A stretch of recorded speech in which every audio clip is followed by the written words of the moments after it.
ہیدر آپ کا اس پہ کیا تجزیہ ہے کہ اختلافات ہو رہے ہیں شاہد خٹک کی جانب سے، اور پھر یہ بھی بتایا گیا تھا، آپ اس کو کریکٹ کر سکتے ہیں، کہ محمود خان اچکزئی کے بیانات سے ایک ابہام پیدا ہوا کہ آیا ہڑتال ہوگی یا پھر احتجاج کے لیے سڑکوں پہ آنا ہوگا؟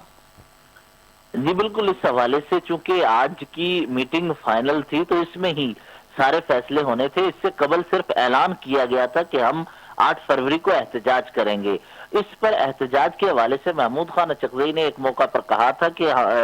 ملک میں ٹرانسپورٹر اپنے اس دن ہڑتال کریں، اس طرح دکانیں بند کی جائیں، تو اس کو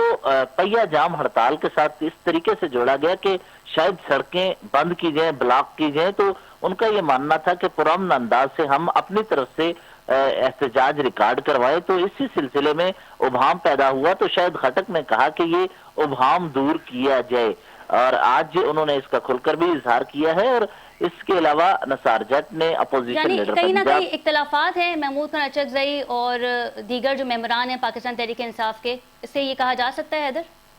دیکھیں محمود خان اچکزئی کے حوالے سے تو ہے ایسا، متعدد جگہوں پر ہم نے دیکھا کہ پی ٹی آئی کے قائدین محمود خان اچکزئی کو اس طرح تسلیم کرنے سے گھبراتے بھی ہیں، اور وہ بعض جگہوں پہ رکاوٹیں بھی کھڑی کرتے ہیں، جس طرح اس سے قبل علی امین گنڈاپور اور دیگر پارٹی قائدین بھی اپوزیشن اتحاد کے سامنے ایک نیا اتحاد لے آئے تھے، جس میں بیرسٹر سیف تھے اور دیگر ارکان تھے، لیکن اس مرتبہ بھی ہمیں یہ نظر آ رہا ہے کہ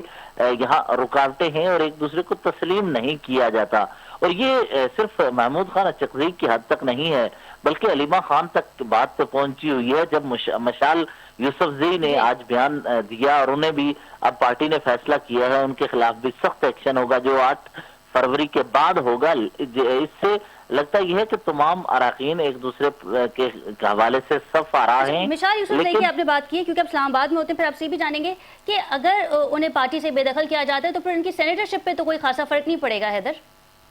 یہ بالکل ٹیکنیکل پہلو ہے۔ اگر ان کو نااہل کر دیا، پارٹی کی طرف سے انہیں شوکاز دیا جاتا ہے، پارٹی سے نکال دیا جاتا ہے، تو چونکہ جس طرح سیف اللہ ابڑو کے معاملے پر بھی پارٹی نے ان کو شوکاز نوٹس دیا، اور پھر انہوں نے دیکھا کہ 26ویں آئینی ترمیم کے بعد 27ویں آئینی ترمیم اور ترامیم کو ووٹ دینے کے حوالے سے وہ جس کے سامنے آئے، تو پارٹی نے ان کے خلاف ایکشن کا فیصلہ کیا اور ریفرنس بھی بھیجا، لیکن چیئرمین سینٹ نے ریفرنس کے حوالے سے اس کو معاملے کو آگے نہ بڑھایا۔ تو اس وقت بھی پی ٹی آئی چونکہ ایک اس کے اراکین جتنے بھی ہیں وہ آزاد ارکان ہیں، اور وہ چونکہ پی ٹی آئی کے نہیں ہیں، ان کا اپنا چیئرمین بھی جو بیرسٹر گوہر ہیں وہ اس وقت تسلیم شدہ چیئرمین نہیں ہیں، ان کی پارٹی کی حیثیت کو تسلیم